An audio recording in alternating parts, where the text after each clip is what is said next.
la Russie et l'Ukraine se sont mutuellement accusés, dimanche, de violer le cessez-le-feu d'un jour de Pâques proclamé par le président Vladimir Poutine, les deux parties accusant l'adversaire d'avoir mené des centaines d'attaques. Poutine, qui a envoyé des milliers de troupes russes en Ukraine en février 2022, a ordonné aux forces russes de cesser toute activité militaire le long de la ligne de front jusqu'à minuit dimanche. Le président ukrainien Volodymyr Zelensky a déclaré que la Russie prétendait respecter le cessez-le-feu de Pâques,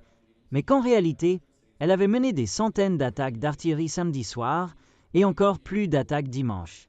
Où Poutine n'a pas un contrôle total sur son armée, où la situation prouve que la Russie n'a pas l'intention de faire un véritable mouvement vers la fin de la guerre et est seulement intéressée par une publicité favorable, a déclaré Zelensky. Plus tôt, il avait déclaré que l'armée russe essayait de créer une impression générale d'un cessez-le-feu tout en continuant à causer des pertes sur la ligne de front de l'Ukraine.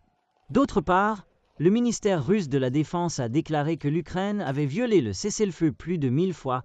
causant des dommages à l'infrastructure et entraînant plusieurs décès civils. Le ministère a déclaré que les forces ukrainiennes avaient tiré sur les positions russes 444 fois,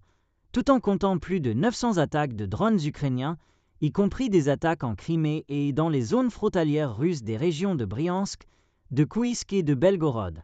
En conséquence, il y a des morts et des blessés parmi la population civile, ainsi que des dommages aux installations civiles, a déclaré le ministère. L'échec apparent à respecter un cessez-le-feu pour Pâques montre à quel point il sera difficile pour le président américain Donald Trump d'atteindre son objectif d'un accord durable pour mettre fin à la guerre en Ukraine.